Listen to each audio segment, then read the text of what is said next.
Welcome to the very first Navigating Care for Your Aging Loved One. There is a lot of unknown for many of us, and I wanted to kind of share the impetus for how this came to be and a little bit about who I am, and then Julie will introduce herself. So, I am Jami Shapiro, and I founded Silver Linings Transitions in San Diego about 11 years ago, and we do senior move management and home organization. What I have found is that a lot of people don't even know that the service that I provide exists. Senior move management is exactly what it sounds like. It's helping our clients navigate through all of the challenges of the move, going through their belongings, deciding on what they're going to keep and not keep. It's super helpful to keep peace in families. Then just this past year, I earned my certified senior advisor certification, which is how Julie and I came together to bring this. A certified senior advisor is 6 books of information, all relating to seniors. So, what we've decided to do is to each month, we're going to narrow down a lot of these conversations and a lot of this information, and we're going to bring a vetted expert who we work with and know. We're going to approach the conversation. So, everything may not apply to you, and some things will, but we felt like this was the most important conversation to have from the beginning, which was that conversation. So I just introduced who I am. To me, it made the most sense to do it virtually because a lot of us are sandwiched between our aging parent and still caring for our children at home and working. So finding a time, I felt like that was a good reason to do it in the evening. So with that said, we'll kind of see how it goes. Again, this is the first one next month. You'll join us. It'll be this first Tuesday of the month again at 7:30 p.m. I think that's June 3rd or June. And that is going to be with Alicia Clark. She is an aging life care manager and gerontologist. So anyway, Julie, My name is Julie Derry. I am a certified senior advisor as well. And what I do as a certified senior advisor, where I specialize in, is supporting older adults in finding assisted living and memory care. And what I've learned along the way, I've been doing this for about 9 years, is the importance of a network and the importance of being able to connect individuals to the resources that they need. And that's why I'm so happy to be part of this. Thrilled to have Lori joining us tonight. I've had the opportunity to refer to her a number of times. And it's just, I think most of us that are in this industry want to be able to support you and your loved ones on this journey. And to be able to connect you to the right resource makes all the difference for you and for us both. So that's why I'm here tonight. And then I'll just do a quick intro to Lori and have her say a little bit more about herself. But I'm thrilled to have Lori here, and I'm thrilled that we're starting this conversation with this conversation of how to have the conversation. Because I was actually sharing with Lori and Jami that I was presenting today at UCSD, and this conversation came up. At the very end, one of the participants said, well, how do I start the conversation? Because that's what is, I think, so difficult for people. So we've asked Lori to join us, and Lori is a grief coach, death doula. I can tell you personally, I have had the opportunity to work with Lori and to send clients to Lori. I have a brother sister, and the brother came to me, and this guy was like a pilot in the military, a professional pilot, just a strong guy. And when he came to me and said, hey, can you recommend somebody for me to speak to so that I can better relate to my sister? And I immediately thought of Lori, and she connected with him. And not only was she able to work with him, but she brought the two of them, the brother and the sister, together and had a huge impact on each of them individually, but on their relationship. And both are thrilled with the opportunity to have spent time with Lori. And then I personally have had a conversation with Lori recently. I referred her to a friend of mine. The friend was actually out of state and she ended up using somebody else, but just knowing that Lori is there as a resource made all the difference for me. So, Lori, all you. Thank you both for having me this evening. I get the question all the time, like, how do you talk about this? And how do you bring up this subject? And how do you do this? And how do you talk about death and dying? And how do you talk about people's wishes? And it's really hard because we typically have lived in a culture and a society that, like, you're not supposed to talk about anything. You're not supposed to make people feel uncomfortable. You're not supposed to talk about what you're experiencing. We're supposed to kind of keep it to ourselves. And so I'm a huge advocate for the only way that we can make change or honor people the way they want to be honored or have ourselves be honored is to actually start having open, honest, vulnerable conversations. And we have to start off slow with most people because most people are not like me who want to dive right in and have all of those really difficult conversations and be super open and super vulnerable.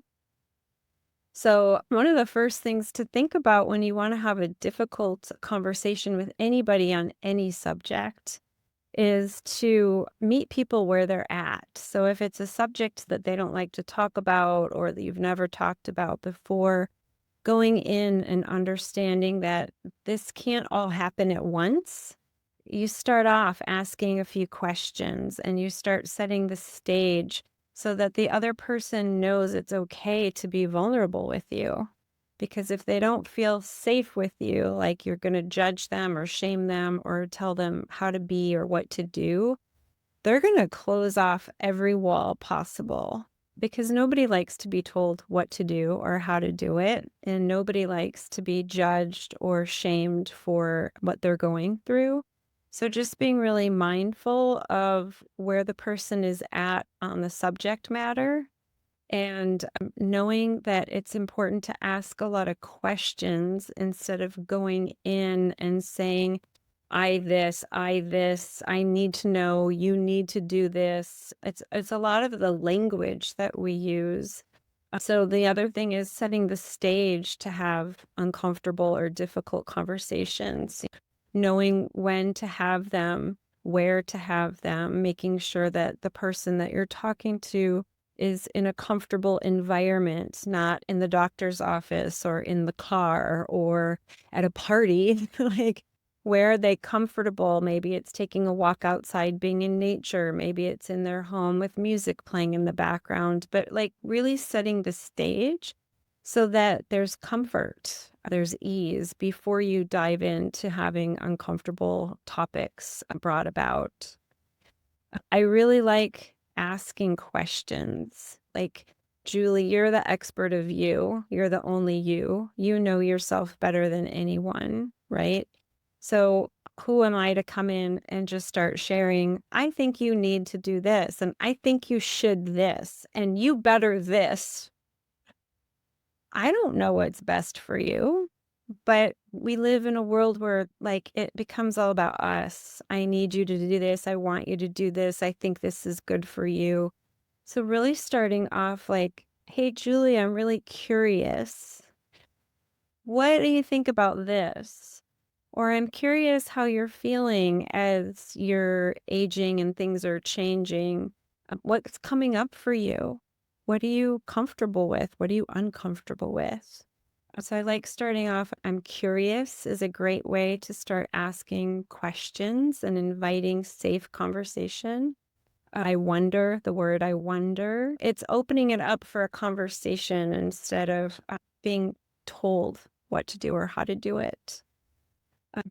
Lori, can I interrupt you and ask a question? Sure, please. Good idea to schedule that conversation and say, hey, this is something I'd like to talk about with you so that they're prepared for that conversation. Yep, that was one of the other things I was going to bring up. That's a great question. So if it's important, saying, I'd really like to talk to you about some things that are concerning me, or I'd really like to talk to you about how I'm feeling about some things. Can we schedule a time where we're not rushed, where we can pick an environment that is conducive to having those conversations? Asking permission. Are you open to having a conversation about some of the things that are happening? Or are you open and willing? Or are you open and willing to let me share what I'm experiencing? Like, I have some concerns, or I have some fears, or I'm uncomfortable about blank. And I'm wondering if you would be open to hearing me share some of that with you. So, picking a good time, letting people know ahead of time. Another great thing is if you've read an article or you attended this webinar or you watched something on Netflix or on YouTube, approaching the other person and just saying, hey, I learned some information when I was watching this movie, or I went to a lecture series and I learned some interesting things that I didn't know about. And I think you might benefit from knowing about them. Could we set aside some time to talk about it so that you're introducing new information, but it's in a very nice way of, I learned something new, or did you know? I didn't know this. Did you know this? Those are some starters. Just had a question in the chat box. Outside of health, what would you prioritize to discuss or ask about? In particular to the aging process, asking what's important to them as things are changing. I'm curious what's important to you as things change, as you get older, as we become busy. I'm wondering if the person who put that in the chat might ask a little more directly if there's a topic other than health that they're questioning. So it says, outside of health, what would you prioritize to discuss or ask about? Could you share a little bit more about your question? Oh, in general, I think I'm answering okay. Do you want to move to the next question about maybe some family dynamics and how that goes? Maybe some examples like this that Julie was sharing about the brother and sister. And one of the things that I know is that the family roles, they're exacerbated in times of distress or crisis or funerals, weddings, health of parents. Yeah, family dynamics are often really challenging. So I'll use the siblings as an example that Julie brought up. So the brother kind of feels very responsible for caring for his sister. Their parents are gone, they're both older. He has this sense of responsibility, and that's part of his personality, part of his career. Very, very responsible for making sure people are safe and caring about their well-being. He was very organized and was a planner and thought far out into the future about things, where his sister wasn't really thinking too far out about things, and she seems pretty satisfied and content with where things were. And he was making a lot of assumptions about his sister without actually asking the right questions. So when he came to me, my sister, I think she's starting to lose a little of her memory. And I think she's sort of living as a recluse, or she's very isolated at home. And she just sits in her chair and has her iPad and her cat. And she's very content. She doesn't socialize. She doesn't get out. He was making a lot of judgments and assumptions based on how he wants to live his life and what's important to him.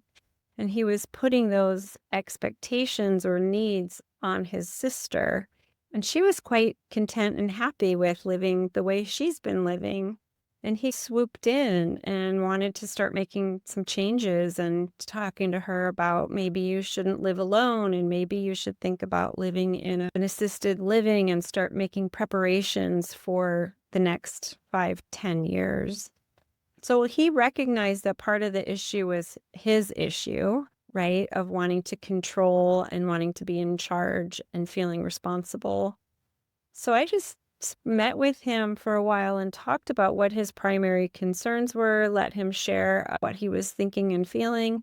And then I very gently called him on it and said, I really think these are your issues and they're important for you, but they might not be important for your sister. So asking her what she needs or what she wants, or has she thought about the future and does she think it might be a good idea, how that might help her or not help her.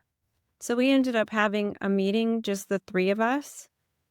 And he thought she would never leave her house, that she was very attached to her things and her cat and her chair. And when I started talking to her about, have you thought about living somewhere else in an assisted living or a community where you have some support if and when you need it as you continue to age? She said, well, I haven't really thought about it, but maybe I should start thinking about it. That's a good point. And I asked her, how do you feel about leaving your home? And she said, oh, I don't really care about leaving my home. I just, as long as I can bring my cat I can bring my iPad and I can bring my chair. I could live anywhere. And so that was just a wonderful example of how the brother was all in his head about what she needed and what he needed for her and assuming a lot of things. By having a neutral person come and ask some gentle questions and ask what was important to her, he was able to hear in a whole new way what she was really thinking, what she was open to, what she wasn't open to. And that just gave him a lot of relief of like, wow, I did not expect her to respond that way. So I think having a neutral person can be really helpful with family dynamics of somebody that's not emotional, somebody that's not involved, somebody that doesn't have a lot of history to just facilitate some of these conversations can be super helpful. And then the family can take it on from there. It's not like every conversation has to be facilitated by someone else, but it's a good way to just get things started. Yeah, Laura, I just want to add a little bit to that is I think many of us in the industry have the opportunity to be in that role during certain points in time of the transition. And I can't tell you the number of times that an adult child will say to me something that they're looking for from their parents. And I can say the exact same words that they've said to their parents, the exact same words, and get a much different response because I'm not the child.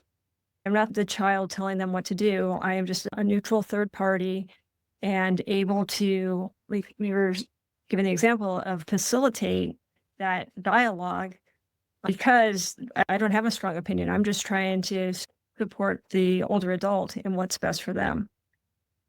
Yeah, really good point. I'm sure both of you have that experience where the kids, the family members have been saying the same thing for a year. And then you walk in and say it, and they're like, oh, yeah, sure. Was gonna say we're brought in a lot of times just to help with getting the parents to part with things at the adult child because it just becomes a battle.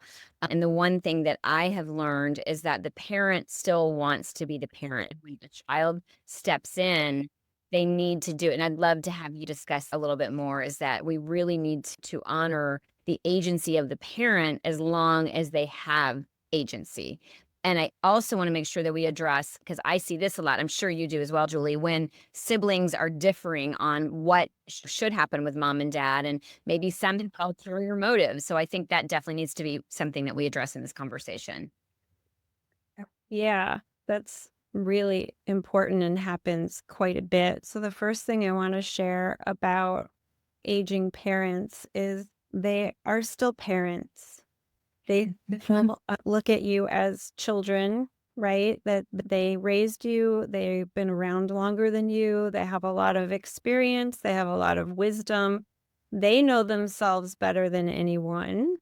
And so it's very hard for them when their children start talking to them like they're children, right? They're not children, but for some reason we adapt this way of talking to them like they're infants or they're toddlers.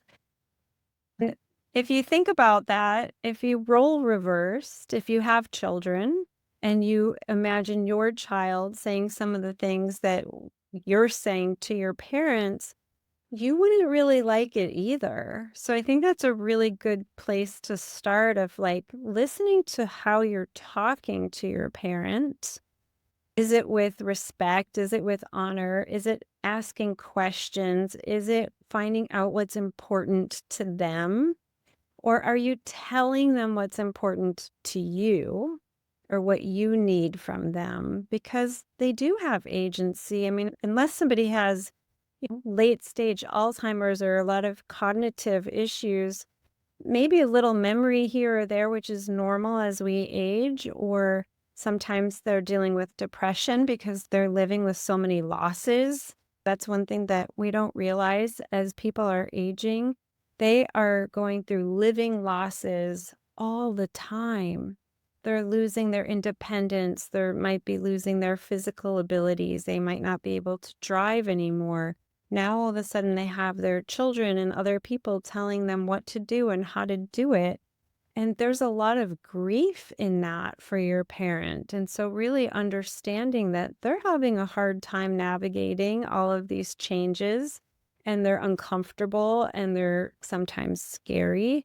And they often don't want to burden their children, right? They don't want to be a burden. They don't want them to have to be responsible for them. They don't want to be the child. And so, I think just knowing some of those things can be helpful in how we show up for them and how we have these conversations. Also, as a parent, they've always been maybe the person in charge or the decision maker. And so, since you have typically been the matriarch of the family and been making a lot of decisions, I'm curious if you would like some help making those decisions. Or I'm curious if you would like us to start taking over some of those decisions, or how involved do you still want to be with those decisions? So you're inviting them, you're including them in the decision-making process. I think one of the other questions you mentioned was siblings that have different ideas of what to do and how to handle it. Again, if your parent still has cognitive abilities and agency, acknowledging with the siblings that just calling the elephant out in the room, we all are going to approach this in different ways because we have different personalities, we have different lifestyles, we have different needs. We come to the table with a whole host of differences. So sometimes it's helpful to find the commonalities instead of focusing on all the differences. Like, what's important? Why are we all here? Like, forget our differences. What's the common theme? And remembering that it isn't up to me or my siblings necessarily. It's up to the parent with our help, with our support. Maybe the parent might be able to say, well, this person is really responsible financially and is very organized, and that fits my personality or how I like things to be done. So I would like this child to do these things because they do it in a way that is similar to how I would do it. We all think it like my way is the best way. Well, because it's best for us, right? It's best for us, yes, but it might not be best for others. Give me a specific example, Lori, from a client situation where there's this conversation where I had a daughter and with the mother had dementia. And so the daughter, we just kept looking and looking and looking. We ended up looking at every memory care in the county. And finally, what the daughter discovered is that she was so concerned about the size of the room in memory care. And the thought process in memory care is that people are going to be spending time out in the community with the people and have the socialization and the interaction. But she was so focused on the size of the room. And finally, it occurred to her that she was looking at it through her own point of view and through her own wants and needs. What was important to her was the size of the room. Then when she realized that her mom would be just as happy sitting in the hallway in a folding chairs where she could talk to everybody. Once she realized that, then she was able to choose the location that was within a mile of her home. Her husband walked down every single day to visit her mom. It shifted everything once she got out of her own way to look at it from her mom's perspective. That's such a beautiful example of we only know what it's like to be us. And we are constantly looking at things from our lens of what we think is important or what would matter to us. We forget that might not matter to our mother. So again, having a neutral person is so helpful to say, I'm wondering if you've thought of this. We're so stressed. I mean, I worked with you, Julie, in having my own father-in-law get placed for memory care. Even though it's my in-laws who I love dearly, I'm a little bit removed. It's not my own parent. And I also am in this line of work. It's still very stressful. And I still had to constantly gently tell my brother-in-law, you're thinking about this and what's important to you, but your parents have been together for 70 years. It's not what's important to us. It's what's important to them and how it's going to affect them mostly. And we're secondary, right? As long as they're safe, well cared for, what's important? What can we agree on that's important for them. And the things that are important to us, if we can have those needs met, great, but they're not always going to be met. And when that's okay. That brings up a question. You mentioned safe. And when I was getting my certified senior advisor designation, they showed a video of a mother who was really struggling to live independently. We're going to be talking more about that next month, what to look for. But the signs were there that she really wasn't safe in her home anymore. The daughters were battling the mother. They felt horrible because they were really worried about their daughter.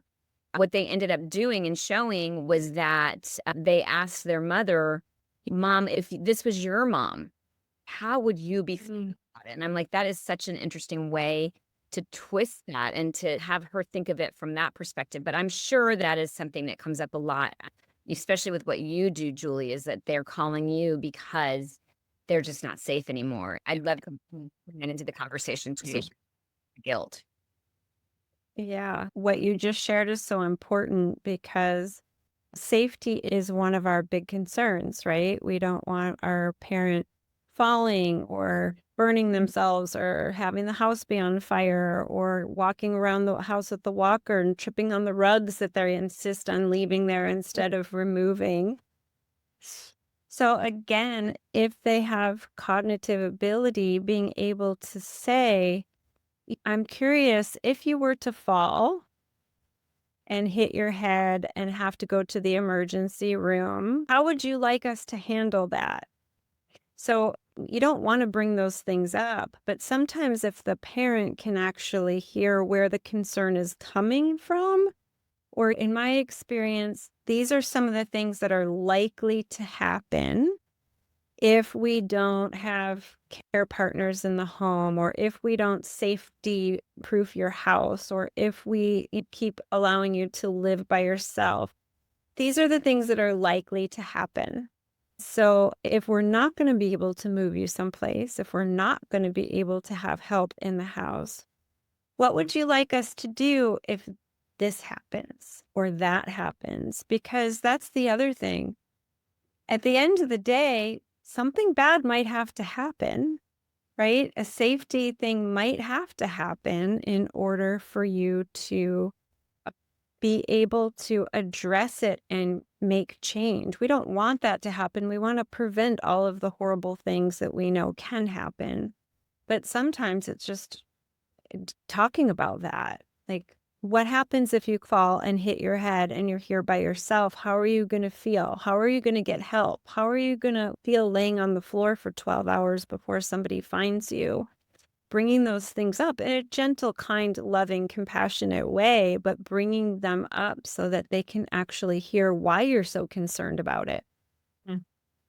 One way, Laura, I see to bring that up, and this was with my grandmother, she loved to tell us what was happening with the neighbors. This happened to this neighbor. This happened to this person at the church. It was also a good opportunity to then ask the question, so-and-so fell in their bathroom, right? And so that she would tell this whole story, but then it was the opportunity to then have this conversation about her. How should we be supporting her? Because it just came up organically. Right. So we weren't forcing a conversation. It just came up organically. So looking for those opportunities. So I think much like marketing, you have to have certain conversations, 7, 8, 9 times before it really starts to sink in.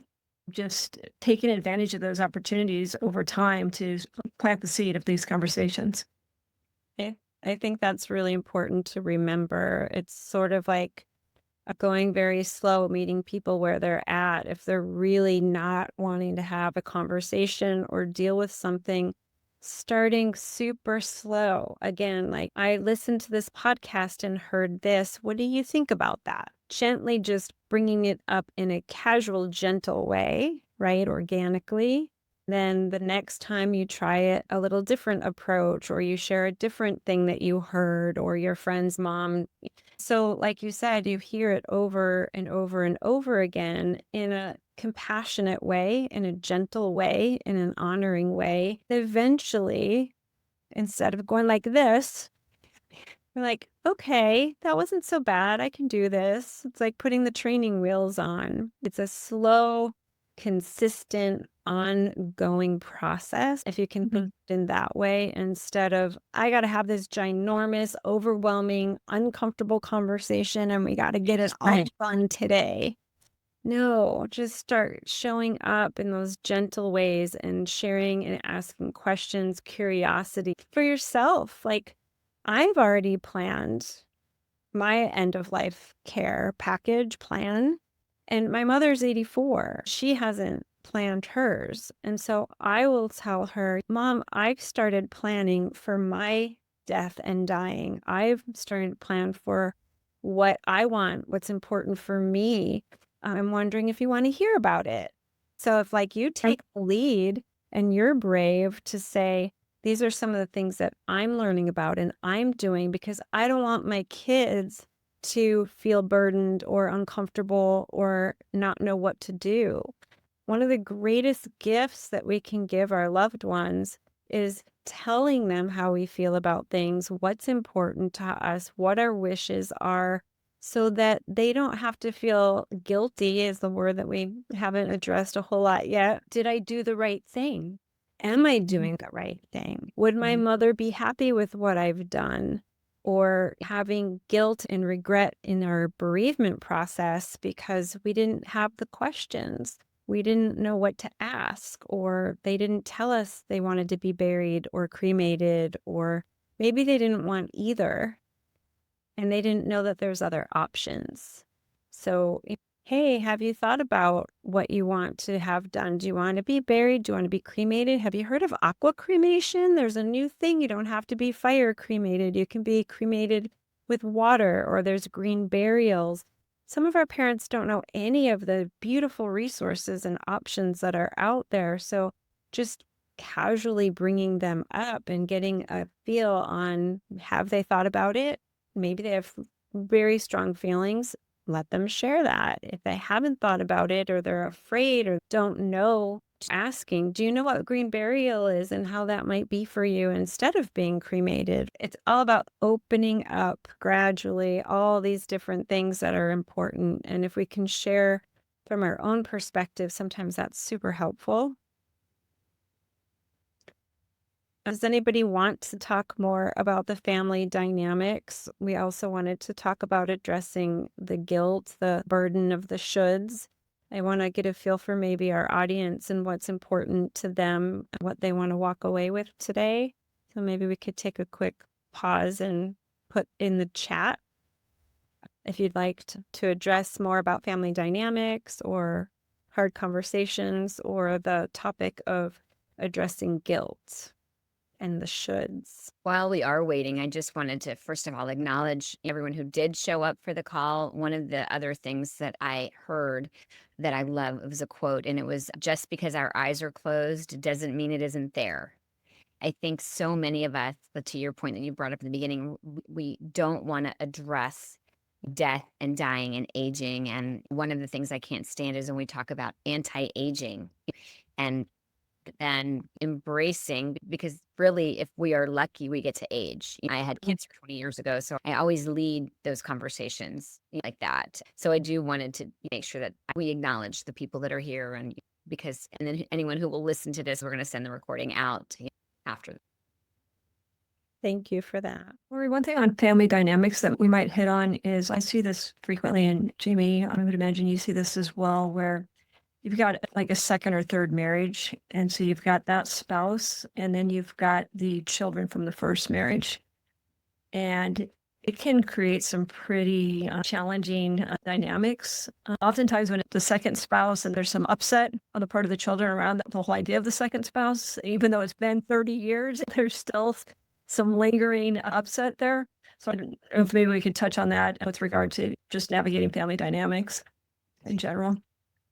Yeah, if there's a really complicated family dynamic like that, like half siblings, step siblings, second marriages, I usually will recommend invest in having one facilitated conversation, because the benefit of having somebody come in and start having the difficult conversations is that, again, there's a neutral person that can ask each person, like every person in here is to be honored and valued as best as possible. hearing what's important to each person, hearing what their concerns are, because we interpret a lot of things, right? We interpret and make things mean whatever we make them mean. And sometimes we're off, just like the sister and brother that I spoke about. He had all these assumptions, and I think assumptions can often be really harmful.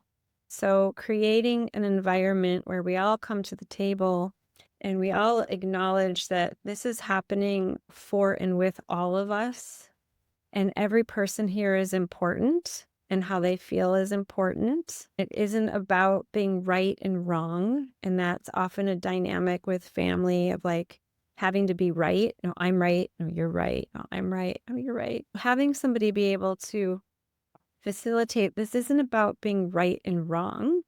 This is about having each person be able to be heard and seen and acknowledged that this is their viewpoint, this is their experience of what's happening, and there is no right and wrong in that.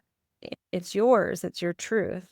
How do we give everybody an opportunity to share that if they wish, and then also come together on the common good, the common goals of what's really important here for the person that we're talking about or planning for or planning with or grieving over, and leaning into what they would want. Like, we all know this person and we know this person differently because our relationships are all different. So, what do you think would be meaningful and important to that person? And start trying to lean into the things that we all have in common or we all know that really have to do with the person and less about ourselves, because we make it all about us. There's so many people that are involved, and it can't all be just about one person. We all have to come together in some way, however we can, to work through and have resolution or come to some common ground. And it's too hard without a facilitator, I find. Like, I can come in and have 1 hour with a family, and they're like, wow, like, we haven't talked like that ever in our whole lives. Nobody's ever listened like that or talked like that. And it just opens the door to have some connection and better relations. I know it's a privilege to be able to have somebody come and have a conversation, facilitate a conversation. But if it's possible and you have the resources, it doesn't have to be me. There's many other people, just like we talk to financial advisors, and we look for experts on so many things. And we don't look to experts or people who have done this before or help other families do what you do, what I do.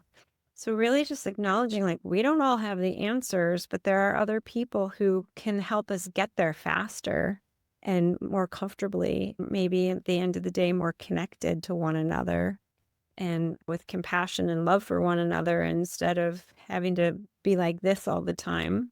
Or agreeing that we're not going to come together in agreement, but let's agree on that. I could see that saving hundreds of hours over the course of a year. If somebody like yourself were involved with some of those challenging family dynamics. I just went through one recently where the brothers could just not come to agreement at all. We thought they were aligned and agreed, and this is where we're going. And 2 days later, we get a phone call. Nope, we're not doing that. It's the parent that is really on multiple levels suffering because she's got her sons that can't come to an agreement in her best interest. Yeah, I could see how that would make a huge difference.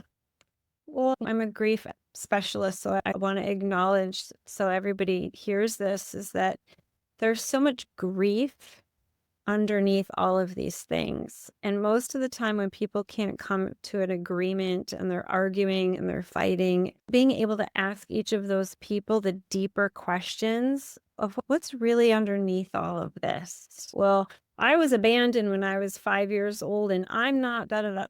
There's always deeper meaning and deeper experiences than that's on the surface or that are easy to see. And again, having somebody be able to get to those deeper issues and address them and help them process and reconcile some of those things can help people navigate and come to conclusions that are going to benefit their loved one. I had something important to say. Oh, reconciling. I think reconciling is a really interesting topic, and it ties into regret and guilt, right? And so sometimes we have to acknowledge that we're not going to get over something, or we're never going to feel really great about something, but maybe we can reconcile it to the best of our ability. So just being able to honor and acknowledge, I feel really guilty. I felt guilty with my own father-in-law. I'll use this example. I do what I do. I'm around hospice. I'm around assisted living places, memory care. I'm in the industry. I know I've lived my own life experiences with loved ones and with other families. My own father-in-law was in memory care and fell and was taken to the emergency room. I felt so guilty. That happened 2 times before my brain kicked in and said, we got to get hospice involved. Because he was in a memory care facility. When you fall in a memory care facility, they have to take you to the hospital. You go unaccompanied. So here's somebody with Alzheimer's was sent to the hospital unaccompanied. They took him to the wrong hospital, a hospital that they told us he was going to, and they took him somewhere else. So it took us an extra hour to find him. So it happens to all of us. Mistakes happen, things happen. We can't think about everything. So I had to reconcile my guilt of how that could have been prevented and why didn't I think about having hospice? If hospice was on board and he fell, they would have had to call hospice and the nurse would evaluate and call me and determine if he should go to the hospital or not just automatically take him there. I felt terribly guilty because guess what?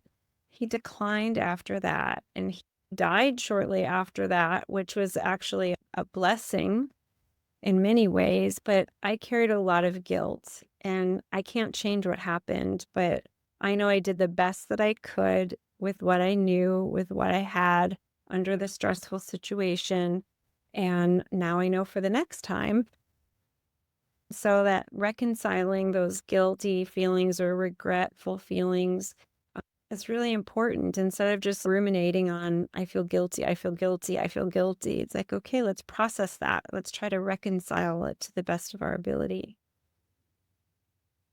One of the things that you and I and Jamie talked about previously with regard to guilt is when a adult child has told their parent or their grandparent that they'll never put them in a home. I see you're both nodding because we both see this. Can you speak to that and just maybe we don't say that for starters, but even if once it is said, how we might address that? Well, I think that's a really great example of how can I reconcile? How can I live with, right? Because when I said it, I meant it. Like I really thought that I could honor that. I didn't lie on purpose. I didn't say something that I didn't believe I could honor. But as we know, life happens. Things happen. We don't know what we don't know. So reminding ourselves that when I said that, I did mean it. I didn't lie. That came from my heart, and I really meant it and really wanted that to happen.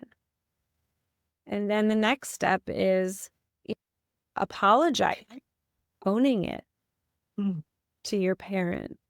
Mom, dad, sister, whoever, I know I promised you at one point that I would never let this happen. Unfortunately, I didn't know a lot of things when I promised that. And what I've learned is whatever you've learned that made you decide that was what was best or what you had to do, right? I didn't know how hard it was going to be. I didn't know how expensive it was going to be. I didn't know that I would be working 2 jobs and have 3 kids at home and take care of you. Like, we don't know what we don't know. And so we often say things, I would never, like, I would never do this. I would never do that. Then we're faced with that situation. And all of a sudden, we're looking at it through a new lens with new information, with new experience. And we're like, wow, I said I would never do that. And here I am having to do it. So it's a process of giving yourself some grace and acknowledging that you didn't lie, you didn't manipulate at the time, and owning it I'm really sorry, and explaining, I didn't know this or this, or how could we have expected these circumstances 20 years ago when I said that? The Sure. circumstances are different and changed. And if I could honor that, I would. And it pains me. It pains me to have to do this and go back on my promise. And I have to live with that and acknowledging that.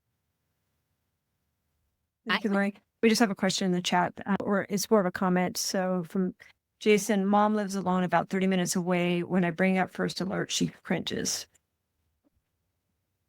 Yeah. So have you asked her, what about that makes you cringe?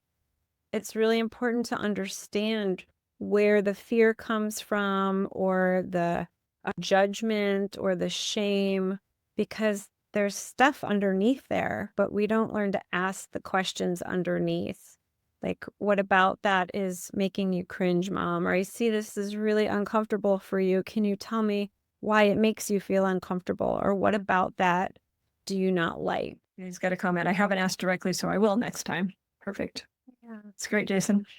Thank you. I wanted to just share something to what you were just sharing, Lori. I have a good friend of mine who was an only child. She is from Colombia, and it's very much a part of their culture that you care for your aging parents. She had her mother and her grandmother living with her. She was married to two young children. Her grandmother passed away. She went through a divorce, and she could not care for her mother and her two children and work full time. She decided that she was going to move her mother into a community, and her mother basically said, I'm never going to speak to you again. She had the entire family calling my friend, making her feel horrible. I want to say this was 7 years ago. Her mother is thriving and so happy. She put her through a lot. I think that is one of the reasons that Julie and I do what I do, and that is that senior communities are not the nursing homes that they were when my great-grandmother's wheelchair was parked in front of the window. It's vibrant and active. And Julie, even when you introduced yourself, you said assisted living and memory care. And I'm like, but you didn't say independent living. So that's not the decision for everybody. Not everybody wants that, but I just wanted to share that experience because she definitely came from this is not what we do. This is not how we do it. And circumstances changed. Yeah. I love that you brought that up because we often hear our parents, or we say it too, this isn't how we do it. This isn't what we do. What I like to ask again, don't stay on the surface with that. I would say, well, I honor that. I understand, mom, that this isn't how traditionally it's been done in our culture or our family. I understand that wasn't your experience. You were able to take care of your mother. But when you were taking care of your mother, did you have 3 kids at home and were you working 2 jobs and you didn't have a husband? This is a very different thing. So sometimes we just say, well, we just do it because we do it and that's what we do. And we don't even know why we do it anymore. So being able to ask, why were you able to do that for your mother? What's different? Maybe it worked then and how we used to do things worked 20 years ago, 50 years ago, but we're living in a very different time. Assisted living, independent living has changed. It's not the nursing home that that I went to 5 days a week to spoon feed my grandfather when I was 21 years old. I wouldn't want to live in that place either. But I've seen all these new places and new ways of aging and new communities because we don't all live in 3 generations. I don't have a grandmother and a great grandmother living in one house, taking care of the kids and the kids entertaining the adults. Times have changed. And so really asking, why do we keep doing that? Maybe it's not feasible. Thank you, Lori. This was amazing. And to all of you who were on, we will be sending it out. And we will be sharing it on our website, and we will be doing this as an ongoing series. Anyway, thank you guys for joining us.